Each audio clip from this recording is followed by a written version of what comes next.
Hey everyone, ready to like get away from it all for a little. I'm always ready for that. Okay, good. Me too. Yeah. Um, Today, should we talk about travel? Yeah, let's talk about travel. I think that's what people tune in for. Makes sense. We are gonna look at longer trips today. Ooh, longer trips. Yeah. So we're using a couple of sources today. The Skipped Research 2025 Travel Outlook. Okay. And the Zicasso Luxury Travel Report. Sounds fancy. And yeah, I mean, luxury travel is kind of what we're talking about today, at least to start out with. Okay. And get this. So the average luxury trip right now is over 13 days long. Whoa. Really? That's a long time. I know. Most people I know don't get that much time off. Yeah, that's pretty interesting. So we're going to kind of dig into that and see what's going on. Yeah. So yeah, it's interesting, right? Like you said, 13 days is a pretty significant chunk of time, for sure. It seems like people are like kind of moving away from that, that checklist style of travel. Yeah, that's a good way to put it, checklist style, where you're just trying to hit every landmark, hit all the tourist traps, get the photo. Yeah, exactly. And just like, go, go, go. Right. I feel like we've all been there. Yeah, totally. Yeah. Um, but now it seems like people are more interested in like slowing down. Yeah. Slow travel. Yeah, slow travel, exactly. That just being in a place. Yeah, and really like experiencing a destination. Yeah, it seems like more and more people are doing that these days. Yeah. And we're not just making this up. Julia Carter, who like founded this luxury travel company, she actually said, "Oh, interesting. Yeah. I thought this quote was really great."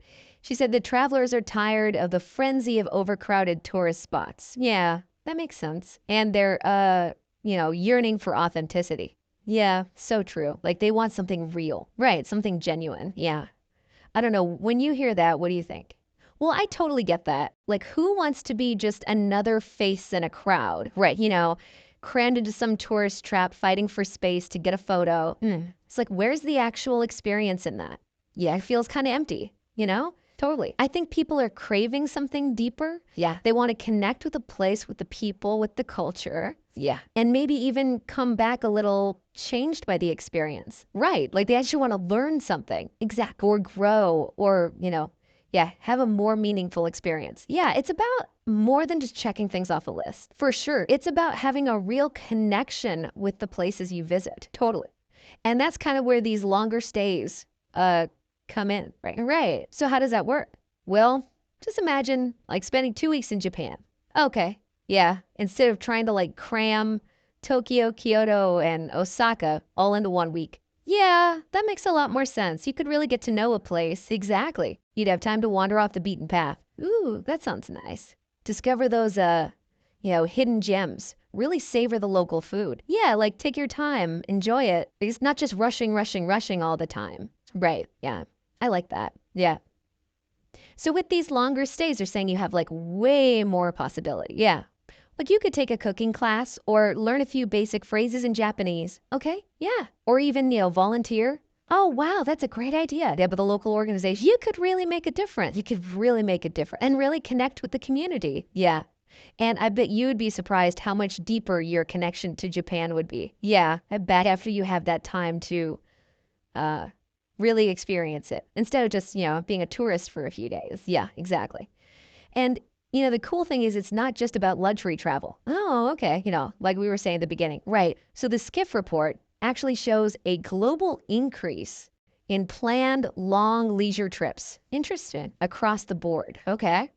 So it seems like this craving for extended getaways, yeah, it's resonating with travelers from all walks of life. So it's not just like a rich person thing. No, not at all. It's like a human thing. Yeah, totally. We all need that break. Yeah, that time to unplug and reconnect. Yeah.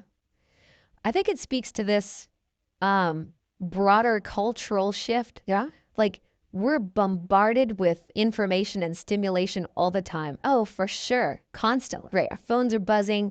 There's like news everywhere you look. Yeah. And travel's becoming this escape from all of that. Yeah, like a refuge from the digital world. Totally. It's a chance to like actually disconnect. Yeah, recharge. Yeah, reconnect with ourselves. Yeah, and the world around us. Yeah. I like that. Yeah. So it's like hitting the reset button on life, wouldn't you say? Totally. But let's be realistic. Okay. Not everyone has weeks and weeks to spare. Right. Yeah, unfortunately. Yeah. So how can we Like make these longer trips happen when we have work and family. Yeah, all the things. All the things. Yeah, all the things. Life. Right. Yeah. Life. Okay, so how do we actually make this happen? Yeah, that's the $1,000,000 question. Right. So that's what we're going to talk about next. Okay, I'm intrigued. Stay tuned. Okay, so longer trips, how do we make them work? Right. That's the question. In the real world. In the real world. Yeah. So have you heard of this term like bleisure travel? Bleisure travel, is that like a new thing? It's kind of it's a bit of a buzzword. Oh, okay. But it basically means like blending work and leisure into one trip. Okay, so like you're on a business trip, but you take a few extra days. Yeah, like tacking on a few vacation days to a business trip or vice versa. Okay, I get it. Yeah, yeah. And it's becoming super popular. Interesting. Especially in places like India and China.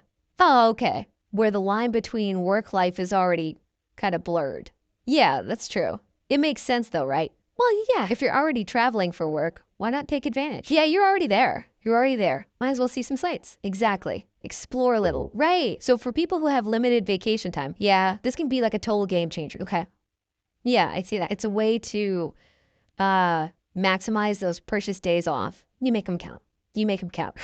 And get a taste of that extended travel experience. So are there any other tips for making the most of your time off? Oh, absolutely. Yeah, we have to talk about PTO hacking. PTO hacking.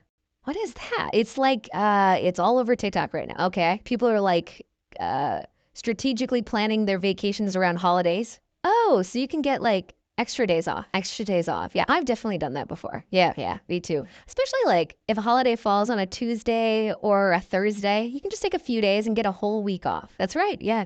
It's a clever strategy, especially in the US, right, where paid vacation time can be so limited. It's true. Right. By using those, strategically, you can turn a few days off into a week-long getaway. Nice. That's like a little travel puzzle. Days of travel puzzle, figuring out how to maximize those days. Yeah, and stretch those vacation days to the max. That's fun. But I think it also kind of highlights that so many people are struggling to find the time for travel. Yeah, true. Even for shorter trips. Yeah. And that's, I think that's maybe part of why we're seeing this shift towards longer trips. Okay, yeah. People are kind of making this conscious decision to prioritize travel. Yeah, even if it means being more strategic with their time off. Makes sense. Okay, so we know people want these longer, more immersive trips. Yeah. But where are they actually going? Well, the Skift report mentioned some pretty popular destinations, like England, Japan, Paris, Italy. Okay, yeah. Kind of classic choices for a reason. Right, right. Timeless. Timeless, exactly. And I think it seems like the choice of destination often reflects the type of experience people are looking for. So like England and Italy are perfect for those people who want history, art, culture, for sure, right? Japan offers that really unique blend of tradition and modernity. Yeah, that's a good point. And then you have places like Mexico, which is popular for its beaches, relaxation, adventure activities. Yeah, there's something for everyone. It's like each destination kind of caters to a specific travel personality. Right. So are there any destinations that surprised you in the report? Well, it's interesting because the destinations that are popular with U.S. travelers are different from the ones favored by like UK residents. Oh, really? Like what? So, for example, Dubai is super high on the list for UK travelers. Okay. But not so much for those from the US. Ah, interesting. It makes you think like what factors are influencing those preferences? Yeah, that's a good question. What is it about Dubai that appeals to UK travelers? Maybe it's the, I don't know, the luxurious atmosphere. Could be. Or maybe it's just more accessible for them geographically. Yeah, that could be it too. It's like everyone's looking for something different from their travels. Yeah, that's the beauty of travel, isn't it? Yeah. Like there are so many different ways to experience the world, whether it's adventure, relaxation, cultural immersion, right, or just a change of scenery. Yeah, sometimes you just need to get away from your everyday life. Totally. And experience something new. It's like a choose your own adventure for life. I like that. But before we get too carried away with our wanderlust, okay, we have to talk about the elephant in the room. Uh-oh, what's that? The impact our travels have on the planet. It's so fun to dream about all these trips. Yeah. But we also need to be mindful of our footprint. Oh yeah, absolutely. As we embrace these like longer trips and more immersive travel experiences, yeah, it's more important than ever to do so responsibly, yeah, and sustainably. So how can we as travelers minimize our impact?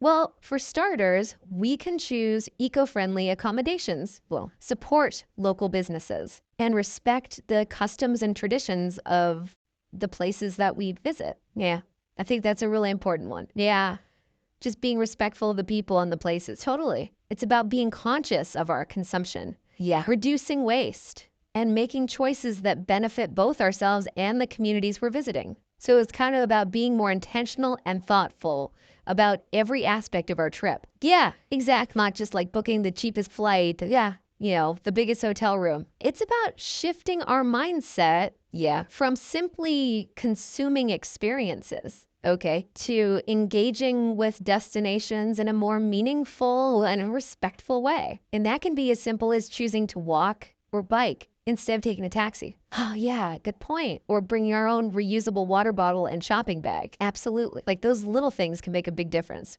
They really can. And remember, responsible travel doesn't mean sacrificing comfort or enjoyment. Okay, yeah. In fact, many eco-friendly and sustainable options offer unique and enriching experiences that you wouldn't find elsewhere. Totally. So you can like have it all. You can travel responsibly and still have an amazing time. So it's about finding a balance. Exact. Indulging in those travel dreams. Yes. While also being mindful of our impact on the world around us. And I think technology can play a role in that. Okay, how so? There are tons of apps that can help us, yeah, find eco-friendly accommodations. Oh, okay. Calculate our carbon footprint. That's cool. And even offset our emissions. Wow, that's amazing. It's really cool how technology can empower us to make more sustainable travel choices. But it all comes down to personal responsibility in the end. Oh, for sure. Right, technology can be a helpful tool. Yeah. But it's up to each of us to make informed decisions, totally, and to travel with a sense of purpose and respect. Well, I think this has been a really insightful conversation. Yeah, we've explored the growing trend of longer trips, right? The motivations behind it, and the importance of traveling sustainably. Absolutely. So what are some key takeaways you'd like to leave our listeners with today?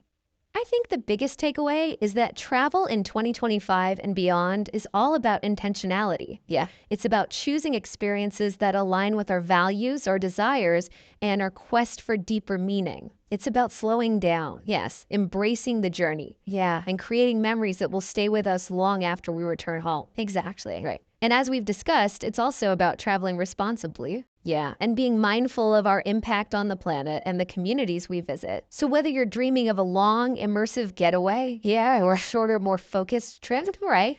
Just remember that the key is to travel with purpose and intention. Absolutely. And hey, maybe even try out some of those PTO hacking strategies, to stretch those vacation days. Exactly, make the most of it. Yeah. Here's a final thought-provoking question for you all to consider. Okay, how can you apply these trends to your own travel plans? That's a good one. What kind of experience do you truly crave from travel? And how can you make it happen even if you don't have unlimited time or resources? That's something for all of us to ponder as we embark on our future adventures. Happy travels, everyone. Thanks for joining us.